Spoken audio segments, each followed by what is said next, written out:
കഷ്ടകാലത്തിനെങ്ങാനും അവൻ തിരിച്ചു വന്നാൽ നിന്റെ കാര്യം പോക്കാ കൊച്ചേ.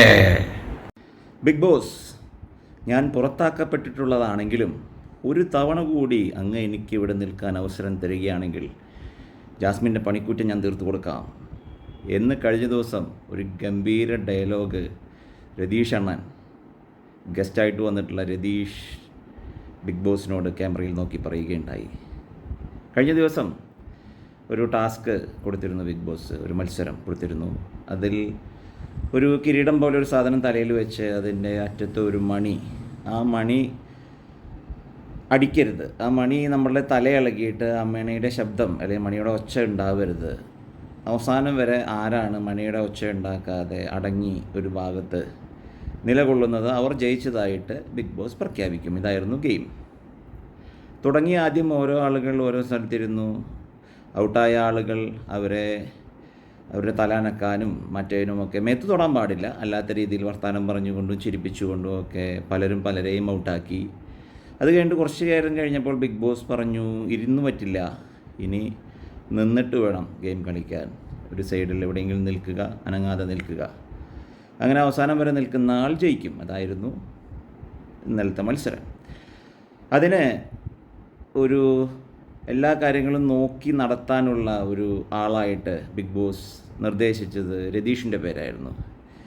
രതീഷായിരുന്നു ആരെല്ലാം തെറ്റുകൾ ചെയ്യുന്നുണ്ട്, അല്ലെങ്കിൽ ആരെല്ലാം അതിൻ്റെ നിയമാവലികൾ പാലിക്കുന്നില്ല, ആരെല്ലാം പുറത്തു പോയി, ഇതെല്ലാം ഈ കാര്യങ്ങളെല്ലാം നോക്കുന്നത് രതീഷായിരുന്നു. പിന്നീട് കുറച്ച് നേരം കഴിഞ്ഞപ്പോൾ ബിഗ് ബോസ് പറഞ്ഞു, ഒറ്റക്കാലിൽ നിന്നുകൊണ്ട് വേണം ഇനി മത്സരം തുടരാൻ എന്ന് പറഞ്ഞു. അതിനെ തുടർന്ന് ഓരോ ആളുകൾ ഓരോ രീതിയിലാണ് ഒറ്റക്കാലിൽ നിന്നത്.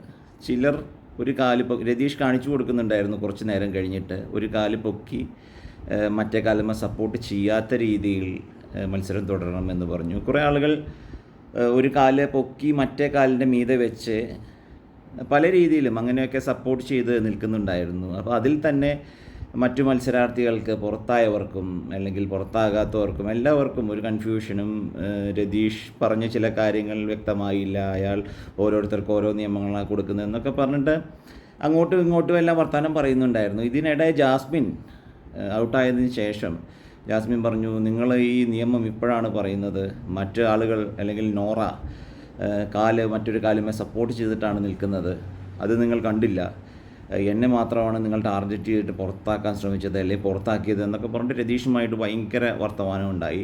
അതിനെ തുടർന്ന് ജാസ്മിൻ പറയുകയും ചെയ്തു, താൻ ഒരാഴ്ചയുടെ ഉള്ളിൽ പോയിട്ടുള്ള ഒരാളാണ്, താൻ ഇനി തിരിച്ചു കയറത്തുമില്ല, 2 ദിവസം കഴിഞ്ഞാൽ താൻ പുറത്തോട്ടാണ് പോകാൻ പോകുന്നത്, താൻ ഇനി വലിയ വർത്താനൊന്നും ഇവിടെ കിടന്ന് പറയണ്ട.